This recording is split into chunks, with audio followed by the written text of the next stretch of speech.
Olá, boa noite a todos. Meu nome é Gabriel Menegali, jornalista, um dos editores do Boletim da Liberdade, e hoje nós vamos entrevistar aqui o pré-candidato ao governo de São Paulo pelo Partido Novo, o deputado federal Vinícius Poit.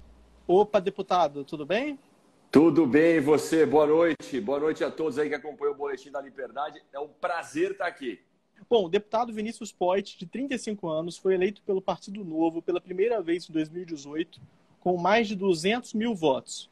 De lá para cá, entre outras conquistas, foi líder da bancada do Novo na Câmara dos Deputados e relator do Marco Legal das Startups também na Câmara. Formado em administração pela FGV, Poit, no ano passado, 2021, foi aprovado no processo seletivo da sigla para concorrer ao governo de São Paulo, agora nas eleições de 2022. Então, primeiro e mais uma vez, deputado, eu agradeço muito por ter aceito esse convite, pelo prestígio dado ao Boletim da Liberdade. E aqui ao meu lado, participando dessa entrevista, alternando comigo as perguntas, tem o Rafael Leite, que ele é formado em Administração Pública pela FGV e especialista em políticas públicas. Já vou emendando, então, aqui a nossa entrevista, já fazendo a primeira pergunta e depois a gente vai trocando. Deputado, o senhor entrou na política eleitoral há apenas 4 anos, né? Então o senhor tem aí completando o primeiro mandato de deputado federal. Então a primeira pergunta que eu queria saber por que o senhor acredita que já é o momento de concorrer para governador, em vez de, por exemplo, buscar um segundo mandato como deputado federal? Gabriel, obrigado pela pergunta. Primeiro, que sempre é possível, né? Para quem quer mudar a política, não tem hora certa para mudar a política, tem já.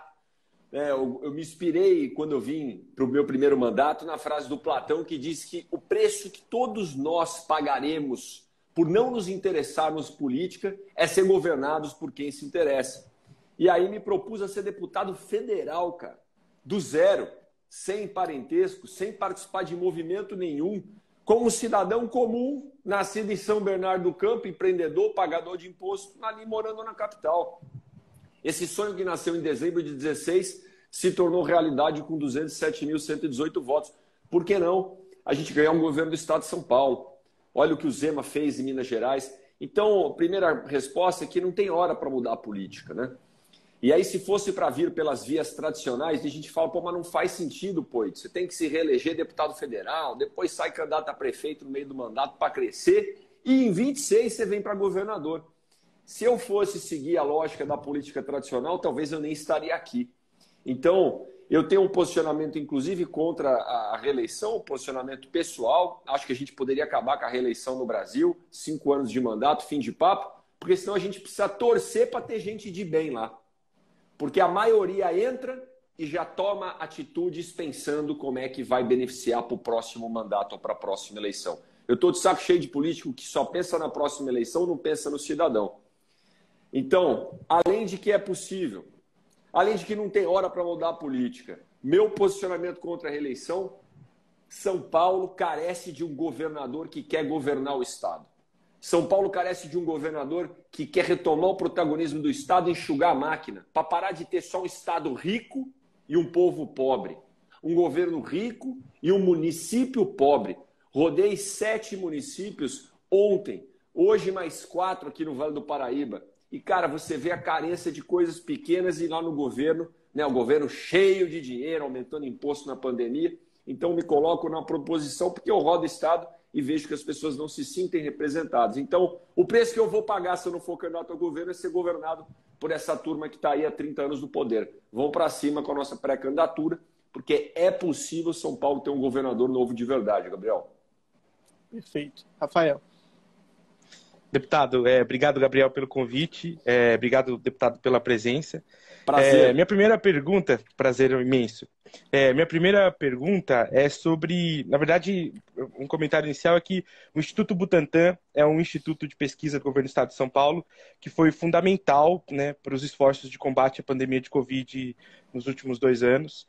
E eu acho que a sociedade brasileira acordou para a importância dos institutos de pesquisa em ciência e tecnologia nesse período da crise da pandemia. E é um instituto estadual. Então, considerando a importância do instituto para o combate à pandemia, eu queria te escutar um pouco sobre quais são suas propostas para a política estadual de ciência, tecnologia e inovação.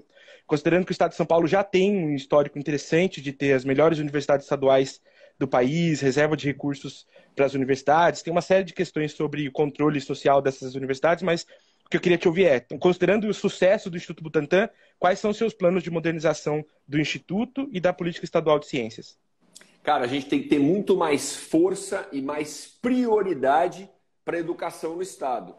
Entende-se educação por pesquisa, por inovação, por ciências, não só nas faculdades como nos institutos. Este governo que está aqui, Rafael, fez uma reforma administrativa que não tirou das áreas que estão cheias e que estão gordas. Tira da onde o povo mais precisa. É que aumentando o imposto, tira do empreendedor, tira de ciência e tecnologia, tira de pesquisa. Cara, não tem cabimento. Eu tive esses dias na Couro-Moda, tá? Só para fazer um paralelo, porque o Butantan é referência, todo mundo conhece agora por causa da vacina, e obviamente está no nosso plano de governo trazer ainda mais o protagonismo que o Butantan merece, né? E a prioridade de investimento. Mas eu vou pegar um instituto lá em Franca, no polo calçadista do nosso estado, que foi estrangulado por esse governo e que acabou. O pessoal precisa fazer pesquisa de tecnologia lá para produzir sapato novo, precisa sair de Franca e ir para outra cidade. Mandar, às vezes, lá para o Rio Grande do Sul, porque aqui não dá mais. Gente, é o fim da picada. Estava lá na Couro-Moda visitando os produtores de calçados que estão ficando sem alternativa, principalmente o pequenininho, porque os grandões sobrevivem, terceirizam produção, produz fora do estado de São Paulo, alguns. Agora os pequenininhos lá de Franca sofrem, porque esse estado não prioriza ciência, inovação, tecnologia, pesquisa e muito menos emprego, Rafael. No nosso plano de governo, a prioridade é a geração de emprego. Sabe, são as cadeias econômicas regionais, como o Polo Calçadista de Franca, ou o Polo Tecnológico em São José dos Campos, ou o pessoal que tem as startups de Agritech ali em Piracicaba, num polo de tecnologia voltado para o agro. Não o governo. Este governo, com 27 secretarias, gordas, inchadas e cheia de privilégios, priorizam o governo, os políticos, e não o povo. Está no nosso plano, sim. Diminuir as secretarias de 27 para 15 e 16, a exemplo do que o Zema fez em Minas Gerais, trazendo de 21 para 12. Está no nosso plano, sim, passar para frente essas balsas. Hoje, estou aqui dentro da prefeitura de Ilhabela, porque eu visitei um monte de cidade no Vale. Amanhã vamos acordar cedo, vamos para Paraibuna. Hoje eu estava em São Luís do Paraitinga, pedi uma sala emprestada aqui, peguei a balsa, que o governo extinguiu a Dersa, pegou as balsas, botou debaixo da Secretaria de Transporte até agora, ó. Prioridade do governo é investir em tecnologia, pesquisa e inovação para aumentar a geração de emprego, ou prioridade do governo é ficar administrando balsa de travessia no litoral? Então, o que esse governo não teve coragem de fazer, a gente vai fazer, Rafa. Perfeito. Deputado, eu queria saber o seguinte, o senhor já está mencionando algumas críticas em relação ao governo Dória. Eu queria saber concretamente qual que o senhor considera que foi o maior erro dos últimos 4 anos, né, do governo João Dória, e qual foi, sob certa ótica, o maior acerto dele, o que você faria de igual ou diferente? Começando por um acerto, é a questão do Butantan. Eu acho que essa busca pela vacina, esse investimento, essa priorização da busca pela vacina rápida e da imunização das pessoas é um ponto positivo. Agora, a falta de prioridade do empreendedor, de proximidade, de senso de realidade, acabou com a geração de emprego no estado de São Paulo.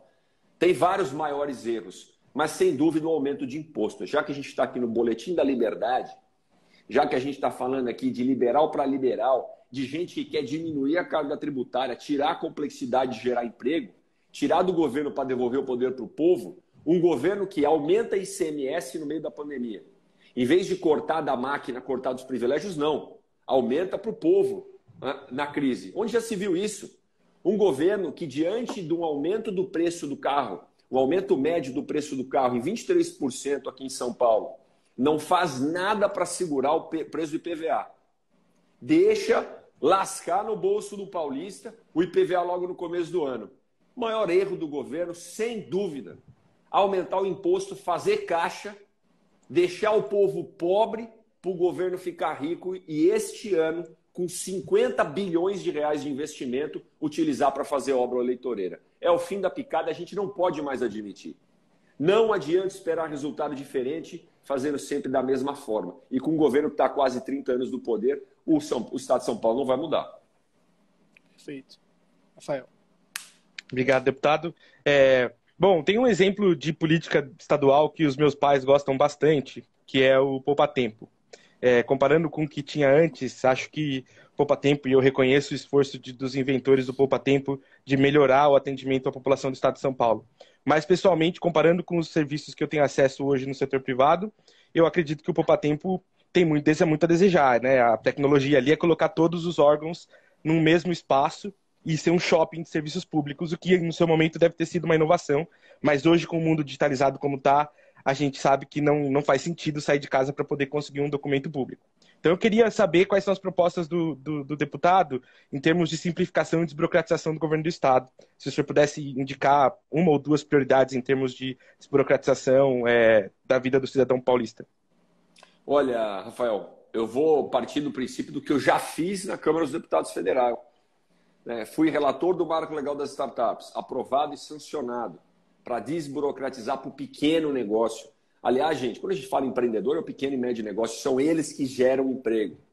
E aí é menos burocracia, menos papelada para quem quer se tornar SA, livro de ata de assembleia, o quê? Tudo digital. Lei federal nossa. Autor do projeto de governo digital. Porque a gente precisa de base, tem muita base de dados, Rafael, que está no governo federal. Precisa isso estar regulamentado lá para no governo estadual a gente avançar. É nosso projeto, aprovado e sancionado. Autor do CPF como documento único para acessar serviço público. Falta pouquinho para isso estar sacramentado. E isso a gente vai trazer para o estado de São Paulo, onde existem mais de 1.000 tipos de solicitações, serviços ou coisas que o paulista pode acessar do governo. E nem metade estão digitalizadas. Você me pergunta por quê? Ainda mais se o governo tem uma empresa para cuidar de tecnologia, programação, que é a Prodesp, use essa empresa para isso. Use essa empresa, duas coisas. Um abraço para o deputado Ricardo Izar, o Rico Izar, que está aqui. Fico feliz que ele está dizendo que, se a gente eleito, será um governador austero e competente. Meu colega de bancada paulista, que me ensinou muita coisa lá no Congresso. Obrigado, Rico, pelas palavras. Duas coisas, Rafael. A primeira, utilizar a Prodesp, por exemplo, para colocar prontuário único eletrônico, no mínimo, nos hospitais que estão sob o domínio do governo do Estado. Hoje a gente tem 100 hospitais estaduais no estado de São Paulo. Por que se você ir no hospital em São Bernardo do Campo, no hospital lá em Prudente, ou seja lá onde for, dá o seu CPF, você já não tem o prontuário, já não tem tudo? Por que a gente não tem essa eficiência? Tem a Prodesp ali. Número 2, vão pegar as casas de agricultura do Estado, quase todo município tem uma casa de agricultura, transformar em poupa-tempos do agro. Né? Vão trazer tecnologia para elas, utiliza a Prodesp para isso. Vamos ensinar o cara do agro paulista a ter mais eficiência na cultura ali, seja lá qual for plantada. Né? À distância você consegue ver a umidade do solo, consegue ver o quanto precisa de defensivo. Agora, se a gente não usa a Prodesp para isso, que privatize a Prodesp também, ou vai deixar lá um cabidão de emprego. Então, esse governo não toma coragem de digitalizar muitos serviços, Rafael, justamente porque deve favor, porque desde a campanha já estava amarrado com algum partido, ou você vai mexer naquele serviço ali, rapaz, mas tem um monte de emprego da política fulano de tal, aí liga o deputado estadual, não, ali não privatiza não digitaliza não, porque tem, lá é meu. Tenha santa paciência, não é meu de ninguém não. É do povo paulista, não do governo. Chega de governo rico e o povo pobre. Mas, deputado, só aproveitando o exemplo que você deu das casas de agricultura, a Bung e outras grandes empresas do setor privado atendem os agricultores do estado sem ter representação nos 650 municípios. A proposta é manter todas as casas de agricultura? Dando exemplo, tá? Não, pelo contrário. As casas de agricultura hoje, elas estão caindo aos pedaços, Rafael. Se você visitar uma no estado de São Paulo, eu tive recentemente uma em Franca, estrutura arcaica, funcionários desmotivados. Muitos funcionários são concursados, então vão continuar, mas que a gente arruma um jeito de motivá-los, que a gente arruma um jeito de digitalizar os serviços. Muita coisa, que o meu celular está aqui, não dá para pegar um celular para demonstrar. Muita coisa o agricultor vai fazer de longe, tanto para tirar documentações, ou de repente, se ele não tem acesso a Bung, a Bayer Monsanto, ou seja lá quem for para orientar o plantio, o uso de defensivo, ele tem um apoio ali de uma casa de agricultura virtual. E se ele for uma estrutura física, que ela seja mais eficiente. Mas é lógico, com uma reforma administrativa no governo, inclusive na Secretaria de Agricultura, a ideia é enxugar, deixar quem está trabalhando lá mais motivado e os serviços muito mais digitalizados. O que esse governo fez? Tirou um baita secretário de Agricultura que tinha, que é o Gustavo Junqueira, para botar o Itamar Borges, deputado estadual, lá fazer troca-troca político. Isso aí é o que a gente não quer mais na política, né, gente? Perfeito. Deputado, falar aqui de um assunto um pouco mais polêmico, né, principalmente entre os liberais, diz respeito à legitimidade do passaporte sanitário ou mesmo sobre a obrigatoriedade da vacinação. Então, eu queria saber qual é a sua avaliação sobre esse tema, se você já tem algum posicionamento e como você agiria se fosse governador. Liberdade para as pessoas decidirem sobre as suas propriedades, os seus estabelecimentos. O estabelecimento quer colocar alguém na porta verificando passaporte sanitário, que coloque. E ele tem toda a liberdade de fazer isso. Não tomou vacina, não entra no estabelecimento. Não sou eu, o governador, que vou falar, ó, no teu restaurante você tem que vacinar. Rapaz, se o estabelecimento quer fazer diferente, é a população que julgue. De repente, eu, que tomei a vacina, puxa, aquele lugar lá deixa entrar quem não está vacinado. Eu não vou naquele lugar. Eu prefiro ir no outro. E, gente, vamos parar de história. Todo mundo vai viajar para qualquer país, tem que apresentar coisa de vacina, sabe? Vai matricular filho na escola, desde lá atrás, tem que apresentar as carteirinhas de vacinação. Para de coisa, gente. Pelo amor de Deus. Então, é dar liberdade para a entidade privada. Vai decidir como vai ser feito. Agora, no transporte público, eu concordo que é um tema muito mais delicado. Eu não tenho bala de prata para te dizer como é que seria a melhor forma aqui. Mas sempre eu vou na linha da liberdade individual da pessoa. Vacinação obrigatória, já é obrigatória, muita vacina do Brasil faz tempo. Quando uma criança nasce, toma umas 30 tipos de vacina que é obrigatório. Então, o que a gente vai ficar falando? Aliás, obrigatório, né? Este governador colocou isso de uma forma, parecia que era compulsória, né? Parecia que ia pegar o cara na marra e tocar a vacina. Não é isso, gente. Não é isso, tá? Então, essa é a minha conduta, Gabriel, em defesa da liberdade, da propriedade privada, do cara decidir no seu estabelecimento, porque do jeito que alguns falam, vai, né? Aí tinha até a questão da demissão, que é outro assunto que rolou lá na Câmara. Ah, tá, o cara não pode demitir, quem não vai se vacinar. O cara, a empresa do cara, o cara decide o que ele quiser, bicho. Acabou. Mas e as empresas do Estado de São Paulo, deputado? Cobrar dos servidores públicos estaduais o comprovante de vacina para ir trabalhar como servidor. O senhor concorda com essa medida? Olha, se eu for o governador eleito democraticamente pelo povo, você não concorda que se eu for num restaurante eu dou liberdade para o dono do restaurante decidir? Se o povo elegeu um governador, o governador pode decidir se naquele estabelecimento público vai precisar de vacina ou não. Então a liberdade é do governador. Eu me vacinei e eu acho que é muito mais seguro se as pessoas estiverem vacinadas. Agora, eu não vou fazer algo compulsório. Eu acho muito mais legítimo e respeitoso com a sociedade a gente colocar campanhas de vacinação na rua, conscientização do povo, mostrar os benefícios, tirar mitos e fake news que andam por aí, que tem o chip chinês, que vai prejudicar, mostrar dados, gente. O tanto de gente que morreu quando não tinha vacina diminuiu demais. Né? O meu amigo Daniel José fez uma comparação, Rafael, esses dias, que eu posso trazer aqui. O cabra colocou um colete à prova de bala e tomou um tiro. Rapaz, ficou um roxo. Olha lá, esse colete não funciona, machucou. Pelo amor de Deus! Se não tivesse o colete, o que teria acontecido para essa pessoa? Mesma coisa da vacina. Se não tivesse a vacina, o que teria acontecido para algumas pessoas que podem ter contraído o vírus nesse momento? Perfeito. Rafael, pode emendar. Obrigado. Minha próxima pergunta é sobre, mudando um pouco de assunto, é sobre a política estadual de assistência social, desenvolvimento social. Agora, durante a pandemia, acho que a gente ficou bastante claro, pelo menos para o cidadão paulista, o quanto essa política ela tem uma ausência crônica de uma ação estruturada do governo do Estado. O governo federal foi o responsável pela aprovação do auxílio emergencial.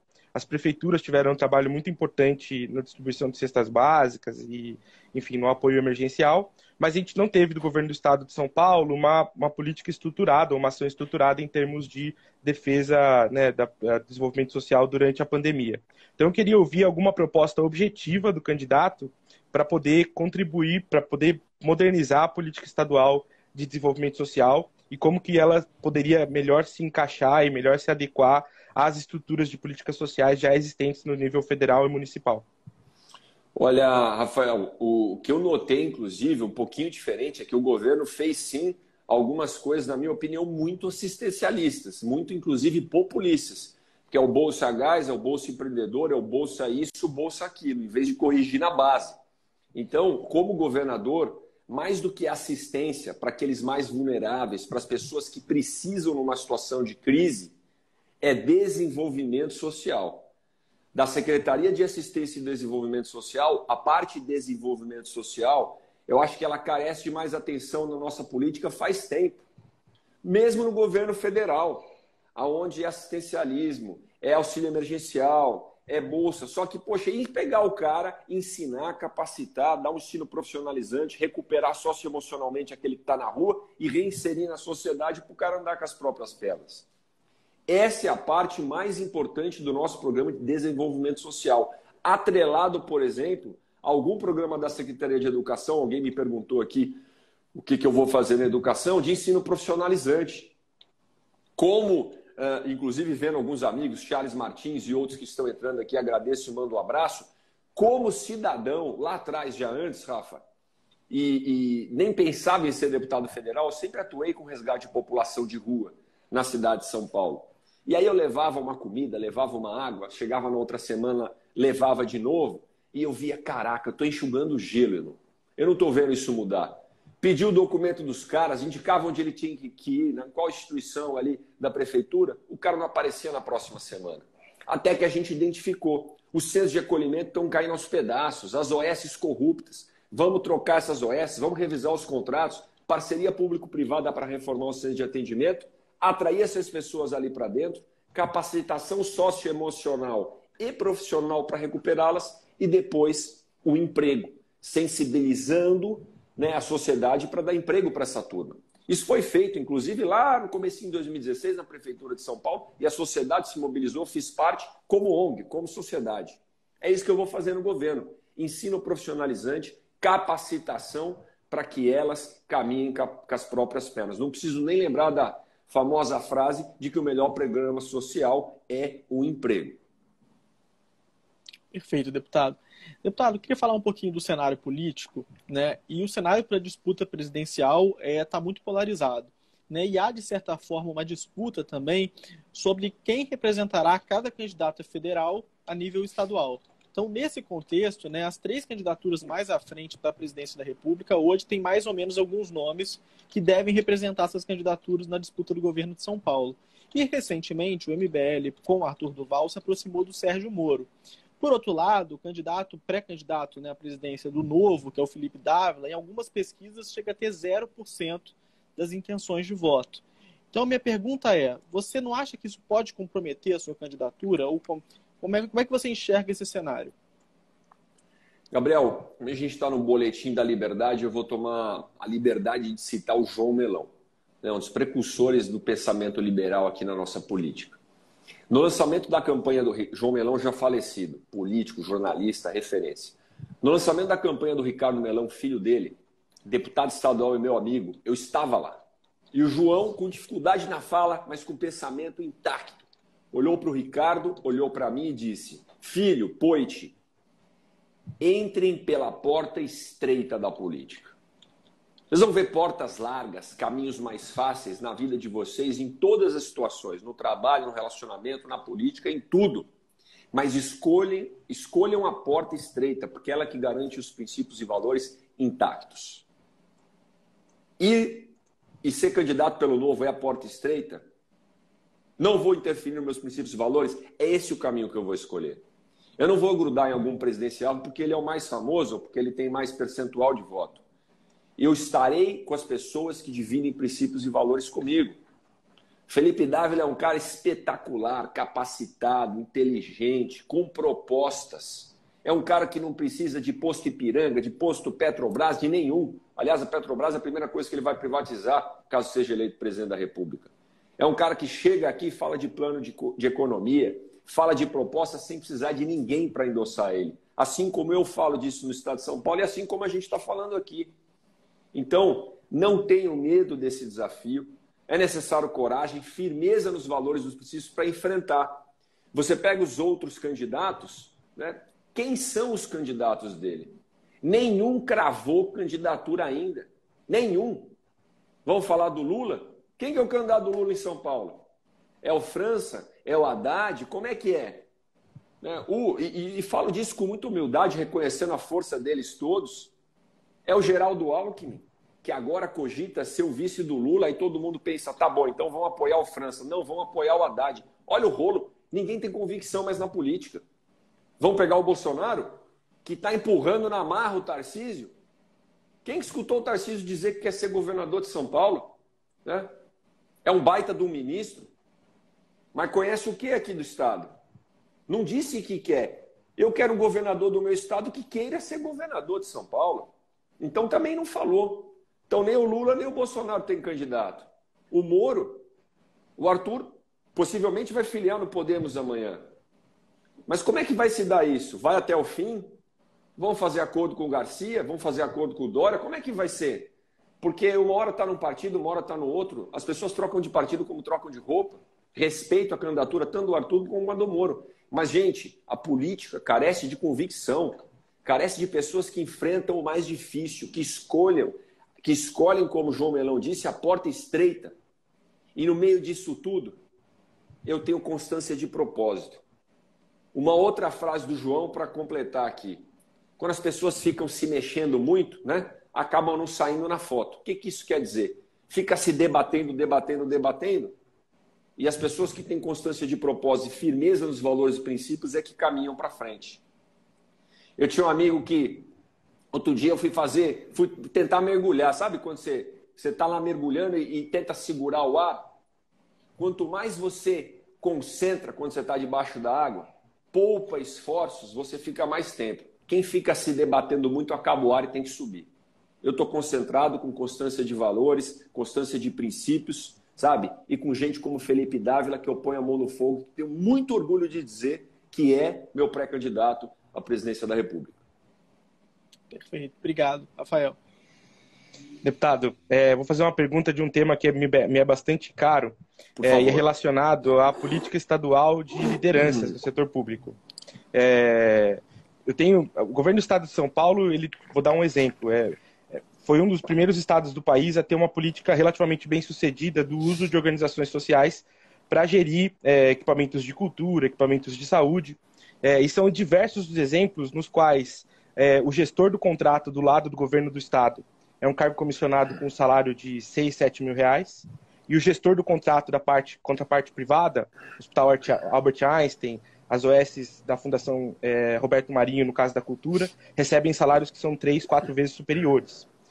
E é óbvio esperar uma diferença de capacidade na gestão desses contratos entre as duas partes, entre o governo do estado e a contraparte privada. Então isso é só um dos sinais do desregulamento da política estadual de lideranças, no qual você tem alguns cargos pouco estratégicos que ganham salários altíssimos e cargos que são absolutamente estratégicos para as políticas estaduais que têm salários muito defasados. Então eu queria te ouvir um pouco sobre que tipo de proposta você tem para profissionalizar a ocupação de cargos de liderança no governo do estado de São Paulo. Rafael, muito ligado com a reforma administrativa do governo federal, quer dizer, a do governo federal não, né? A reforma que a gente queria fazer no governo federal, que a gente tem que fazer no governo estadual. Lá na Câmara dos Deputados, a gente montou a Frente Parlamentar pela Reforma Administrativa. O Thiago Mitrô, meu colega de novo, é o presidente, eu sou um dos vice-presidentes. E atuei muito junto com ele. Para quem acompanha o meu Instagram, sabe que até garrafada d'água na cabeça eu tomei de funcionário público descendo no aeroporto em Brasília. É o fim da picada, gente. Reforma administrativa essa, Rafael, que coloca avaliação de desempenho. Reforma administrativa que é essa, que acaba assim com o que os funcionários públicos falam, que é a interferência, né, quando a gente fala de... O pessoal estava abrindo a porta aqui, desculpa. Quando a gente fala de interferência política no seleção dos cargos, sabe? Os comissionados, quando um político... Porque o funcionário público fala assim para mim hoje, poxa, pô, você quer fazer? Você vai aumentar a interferência dos políticos. O cara que não tiver estabilidade vai poder ser mandado embora, vai sofrer perseguição. Pelo contrário, reforma administrativa vai diminuir cargo comissionado, inclusive lá em Brasília. E o cara que for mandado embora é porque passou por uma avaliação de desempenho séria. E no fim dessa avaliação séria, com proteção para não ter perseguição política, não desempenhou, é demissão, meu amigo. E o cara que desempenhar em contrapartida, Rafael, tem que ser premiado. Eu quero que o cara ganhe até mais, porque entregou mais para a sociedade. Só que essa reforma não passou no governo federal. A gente fala que a reforma chegou pelos Correios, porque chegou atrasada e faltando peça. E tem um presidente fraco para conduzir, porque está com medo do enfrentamento público, está com medo do desgaste que isso vai ter com o funcionário público e que vai afetar na eleição dele. Aqui em São Paulo, a mesma coisa, Rafael. O governador não enfrentou a reforma administrativa que o Estado precisava. Está lá, Ricardo Melão, Sérgio Vitor, bateram tanto nessa proposta de reforma administrativa fake que o governo fez, que foram até boicotados, né, no Código de Defesa do Empreendedor. Baita de um projeto que eles passaram, que eu vou retomar caso seja eleito governador do Estado de São Paulo. Reforma administrativa que eleva imposto, reforma administrativa que não mexe nessas questões de avaliação de desempenho, de colocar gente ainda mais competente, premiar aqueles funcionários públicos da base, premiar o bom servidor e poder demitir o mau servidor. Essa o governo do Estado de São Paulo não fez e a gente vai fazer. A última coisa, todos esses contratos de OS, tá? Seja com o Albert Einstein, seja com um contrato pequeno. Na minha experiência como reestruturador de empresas, eu chegava numa empresa nova, a primeira coisa, me dá os contratos de todos os fornecedores que nós vamos revisar um por um, para ver o que está sendo cumprido, o que não está, o que precisa relicitar. E essa é a primeira atitude que a gente vai fazer no governo de São Paulo. Todos os contratos, Poit, isso é impossível, tem milhares, não é. Todos os contratos do Estado de São Paulo com fornecedores, a gente vai ler e vai revisar. E o que tiver inadequado, a gente vai ajustar. Mas, deputado, quem vai revisar?